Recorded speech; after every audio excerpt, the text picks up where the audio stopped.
Adesso la parola alla professoressa Marzia Tiburi, filosofa e scrittrice in esilio, come lei ci ha detto più volte, ha insegnato all'Università di Rio de Janeiro, è impegnata su vari fronti, tra cui il fronte del femminismo, e a questo proposito devo dare un avviso.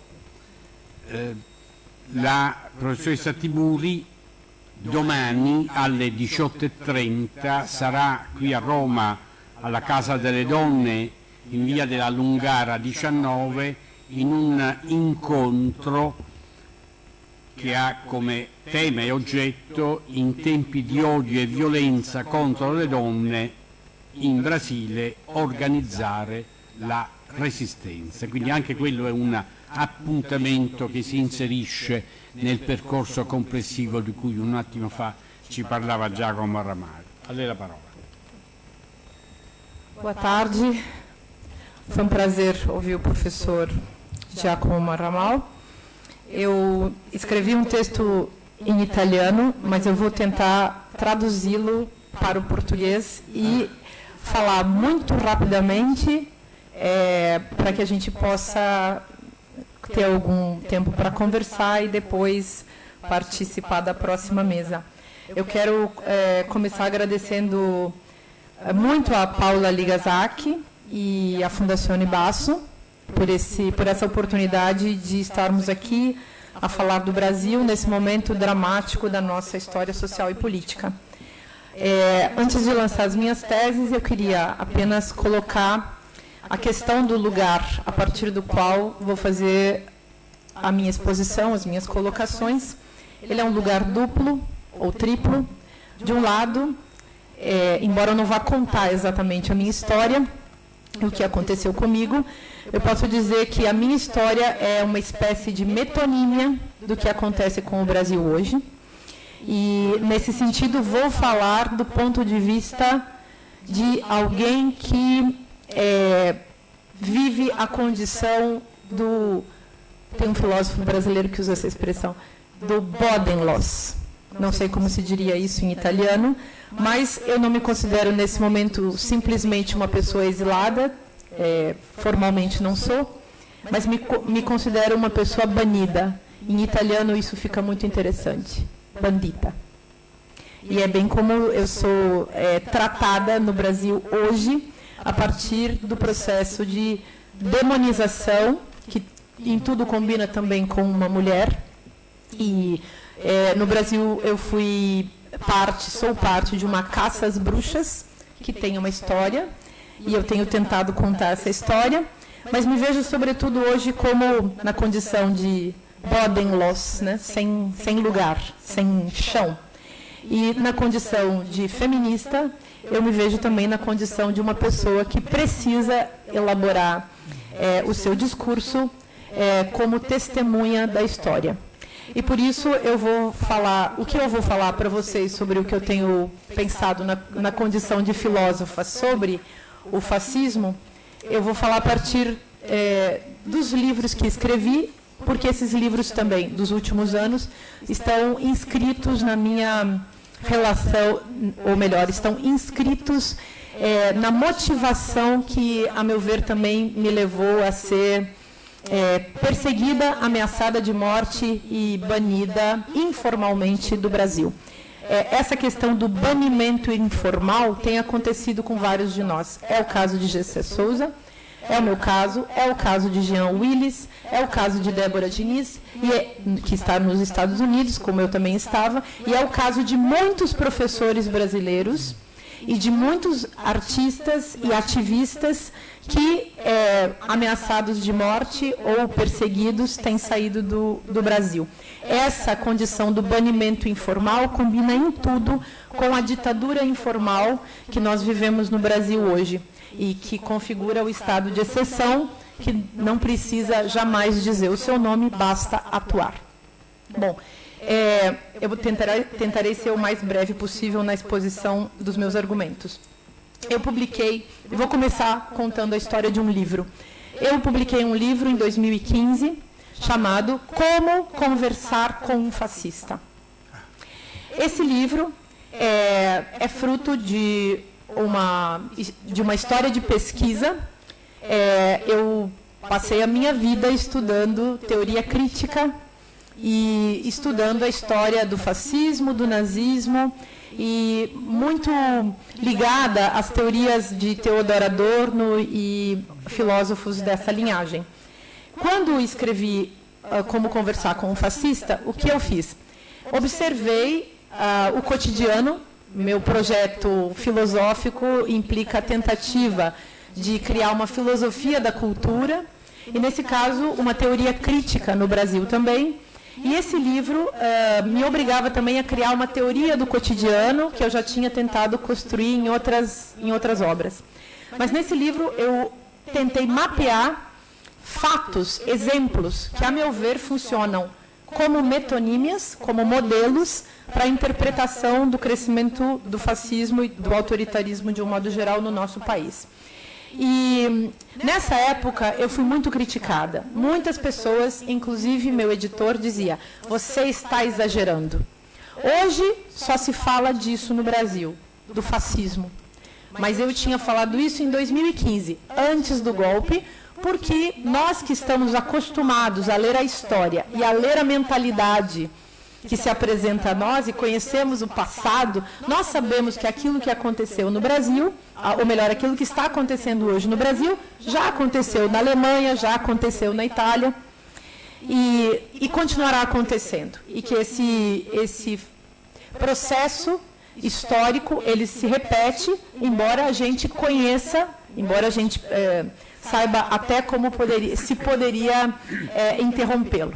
Bom, eu fiquei com uma coisa que eu chamo de complexo de Cassandra. Complexo de Cassandra é muito comum entre intelectuais mulheres. Porque mulheres falam muitas vezes como videntes e ninguém acredita nelas. E naquela época eu falei isso, escrevi bastante sobre Jair Bolsonaro nesse livro, e já sinalizei que nós estávamos entrando no fascismo. Depois escrevi um outro livro chamado Ridículo Político, um livro em que me ocupo de analisar as relações entre estética e política e como havia uma capitalização desse padrão de comportamento e das falas que são muito preconceituosas e chegam ao ponto do fascismo, porque também são falas cínicas, e de como isso tinha produzido uma mutação na cultura política do mundo. Nesse livro eu falo de Donald Trump e também falo de Berlusconi, que vocês conhecem muito bem. Então, se tratava de entender também no Brasil como aconteceu uma berlusconização da política. O meu primeiro livro sobre esse assunto, chamado Como Conversar com um Fascista, foi apresentado por um professor meu, muito respeitado na Alemanha, foi apresentado a 2 editoras. O que disseram as 2 editoras? Esse é um livro muito brasileiro. Do meu ponto de vista, isso caracteriza pura e simplesmente uma xenofobia intelectual típica da Europa e típica do Brasil. E aí, não preciso nem recuperar os argumentos, nesse sentido, porque o próprio professor Maramal já levantou a questão desse parentesco teórico-político, inclusive dos hábitos políticos e do nascimento, enfim, do surgimento do fascismo em um país como o Brasil, considerando que somos herdeiros da tradição política da Europa. E somos herdeiros num lugar que me interessa analisar, que é o lugar da subjetividade. Então, meu trabalho nesse livro, Como Conversar com um Fascista, foi muito também o de tentar entender os processos, não apenas do fascismo de Estado, do fascismo das instituições, mas do fascismo que está plantado no coração e na mente dos brasileiros. E um fascismo que nos acompanha de uma maneira genética. Eu sou descendente de italianos e meu pai, nascido no meio da Segunda Guerra, se chama Benito. Bom, escrevi esses 2 livros e num terceiro livro que foi lançado há pouco, que tem um prefácio do presidente Lula, escrevi sobre a continuidade desse mecanismo acompanhando a história brasileira. E, nesse momento, o terceiro livro dessa trilogia se chama Delírio do Poder. Psicopoder e loucura coletiva na era da desinformação. E uma coisa que eu faço nesse livro é contar também aspectos da minha própria vida, aspectos, experiências que aconteceram enquanto eu fui candidata ao governo do estado do Rio de Janeiro no ano de 2018 e conheci com profundidade o funcionamento de uma campanha política em tempos fascistas. Eu tive que sair do Brasil, não foi apenas porque fui ameaçada de morte por milícias, mas porque fui ameaçada de morte e perseguida por grupos que hoje no Brasil fazem aquilo que nós chamamos de milícia comunicacional, a milícia midiática, que não são aquelas pessoas que tentam matar você na rua, como mataram Marielle Franco, são aquelas pessoas que tentam destruir você a partir de uma guerra, de um princípio da guerra híbrida, que vocês conhecem, que é o princípio da desinformação. Então, há hoje no Brasil uma tentativa de destruir a minha própria imagem pública, e o presidente Jair Bolsonaro ontem deixou por 24 horas no seu Instagram uma fake news contra mim. E, sim, o próprio Jair Bolsonaro está ocupado com a minha pessoa, os filhos dele também, e imaginem então todo o ecossistema fascistoide que está por trás dessas pessoas. Fascistoide e miliciano, como nós, enfim, viemos a saber. Tentando resumir aqui, o meu objetivo com essa fala é tentar apresentar para vocês uma hipótese que eu acho interessante, que é a de pensar esse fascismo à brasileira. O que há de diferente entre o fascismo italiano, alemão, o fascismo que circula pelo mundo e esse fascismo brasileiro? Do meu ponto de vista, não existem grandes diferenças.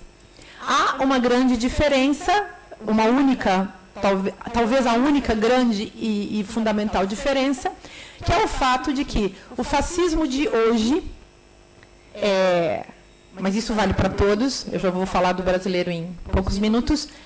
Hoje, todos nós, então, temos as redes sociais, ou redes antissociais, em funcionamento, e a qualidade daquilo que nós fazemos como fascismo hoje é diferente da qualidade do fascismo dos anos 20, 30 e 40 na Europa, porque naquela época as tecnologias, as novas tecnologias, as tecnologias da imagem, não existiam na profusão como existem hoje. Então, digamos, o fascismo contemporâneo, eu evito dizer neofascismo, mas o fascismo contemporâneo, ele é mais veloz, mais facilmente difundido e, portanto, ele atua também nas subjetividades de uma maneira mais rápida.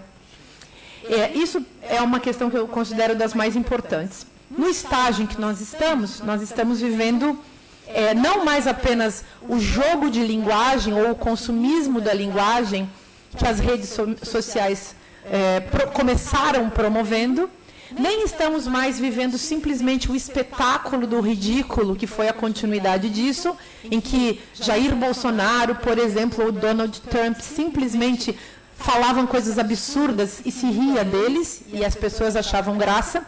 Nós estamos num terceiro momento fundamental, que é o momento em que Jair Bolsonaro se torna muito importante, é o momento em que é preciso deixar as pessoas loucas. Nesse momento, nós estamos vivendo um processo de enlouquecimento coletivo da população, e, a meu ver, a principal função de Jair Bolsonaro nisso assim como a função de Trump, todos os dias ir para o Twitter, para as redes sociais, e ali construir a operação de destruição da mentalidade. Como ele faz isso? Sugerindo ou colocando, enfim, ideias absurdas, frases agressivas, escolhendo um bode expiatório ou lançando algum absurdo para que as pessoas fiquem o dia inteiro, ou 2 dias, ou uma semana, ocupadas com certas questões que não são simplesmente cortina de fumaça, como muitas pessoas acreditam, tem uma função que transcende, digamos, a simples superfície ou a parte mais conhecida do processo, ou aquela que pode ser compreendida. Mas Jair Bolsonaro hoje opera num lugar que nós podemos chamar teofisiológico. Jair Bolsonaro diariamente pratica a doutrina do choque. Diariamente ele além de ser o garoto propaganda da indústria de armas, que é só para isso que ele está ali, ele é também a figura que é responsável por deixar todas as pessoas no Brasil tontas. Os brasileiros hoje estão tontos. Tontos com as ideias, as palavras, as frases colocadas por Jair Bolsonaro. E são todos os brasileiros. Eu me ocupo de Jair Bolsonaro, eu que sou uma professora de filosofia, que preferia estar discutindo outras questões epistemológicas, tenho que me ocupar da figura de Jair Bolsonaro, como todos os jornalistas, todos os que o apoiam, os que não o apoiam, e todos os estudantes, as donas de casa, os jovens, os idosos, não importa. Todas as pessoas estão hoje falando de Jair Bolsonaro. Ele nesse sentido, o próprio dispositivo. O dispositivo que aciona uma loucura coletiva e que, nesse sentido, aciona também esses piores afetos que são o combustível de uma máquina que faz operar isso que a gente pode chamar ecossistema fascista no Brasil hoje.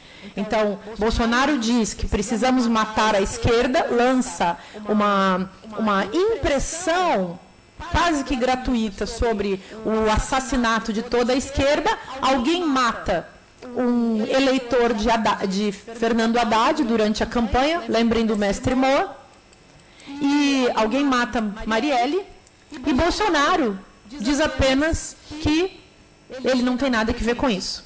Quando o exército mata um pai de família dentro de um carro com 80 tiros, Bolsonaro apenas diz: o exército não matou ninguém.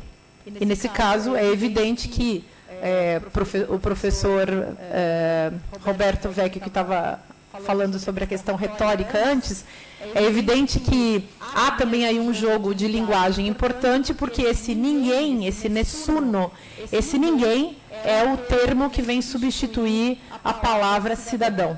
Ou seja, qualquer um pode ser morto a qualquer momento e não existe mandante para esse crime. Por isso, nunca descobriremos também quem mandou matar Marielle.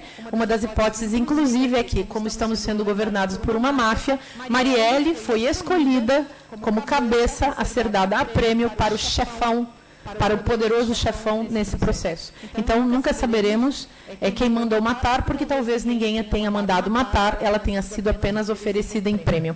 Vocês sabem que outras mulheres negras também estavam sendo pesquisadas e Marielle foi uma daquelas que estavam, portanto, na pesquisa digital dos seus assassinos, mas poderia ter sido outra mulher. E vocês sabem também que o Brasil hoje, junto com a Colômbia, é um dos países que mais mata seus ativistas e pessoas de esquerda no mundo. O Brasil e a Colômbia são campeões nesse processo. Bom, nós temos que nos ocupar, portanto, de um tipo de fascismo estatal mais informal, que é representado pela figura do presidente do Brasil e de todos os outros países que nós quisermos citar, que hoje se encaminham para práticas que a gente pode condensar, resumir nesse termo fascismo. Mas eu gostaria de falar de um aspecto que é o que eu chamo, então, de fascismo tropical. A Paula Ligasac me disse que esse era um termo que, para os italianos, seria difícil, e por isso vamos falar desse fascismo à brasileira. Mas eu quis colocar a questão do tropical no sentido... Não sei se vocês leram Lévi-Strauss, Os Tristes Trópicos. Então, gostaria de pensar naqueles tristes trópicos que se tornam fascistas. Então, o fascismo é uma tristeza dos trópicos, daquele país que, nas fantasias europeias de séculos, era um paraíso. Aquele país cuja imagem foi construída a partir de uma ideia de florestas, natureza, amorosidade, sexualidade livre. Eu venho do Brasil do Sul, colonizado por Itália e Alemanha, sobretudo. O Brasil dos trópicos não é o meu país. O meu país é o Brasil dos subtrópicos. E lá nós conhecemos a frieza fascista, na educação, no comportamento, nas relações pessoais, familiares, enfim. Mas, quando eu falei desses tristes trópicos, eu também estou colocando esse fascismo dos tristes trópicos, considerando que é um fascismo que resulta dessa mutação política do ridículo transformado em capital. Bolsonaro não existia, embora tenha 30 anos se alimentando daquilo que ele mesmo chama teta do Estado, porque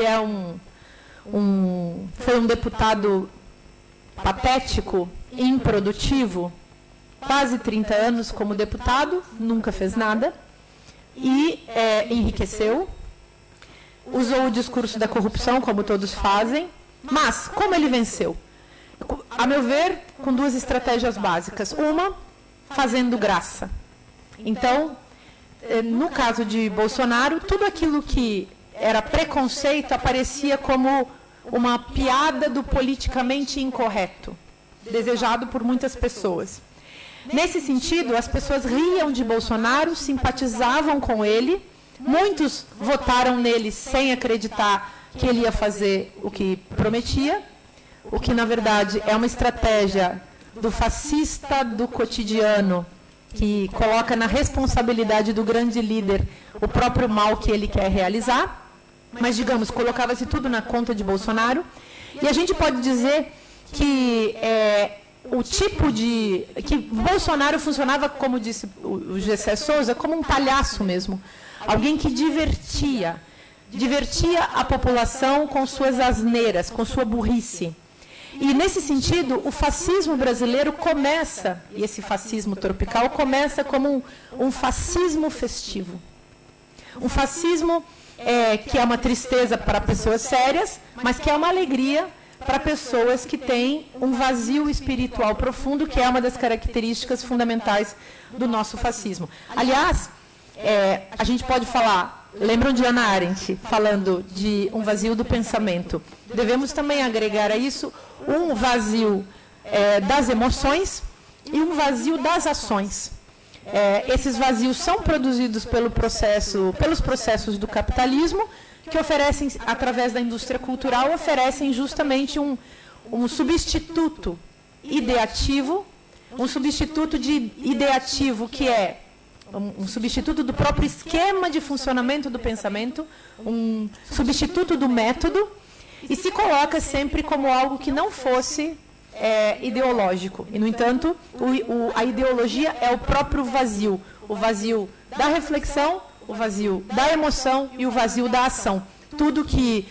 e nós vimos isso, e eu conto nos meus livros sobre isso, nós vimos pessoas desfilando no Brasil como se fossem robôs de Bolsonaro e se autoelogiando. Há vídeos no YouTube para vocês assistirem em que pessoas se apresentam como robôs de Bolsonaro e se autoelogiam nesse lugar. Eu mesma, que sofri muitas perseguições com o meu livro Como Conversar com um Fascista, enfrentei na rua pessoas que diziam, sem nunca ter lido o meu livro, diziam para mim, eu tenho muito orgulho de ser fascista.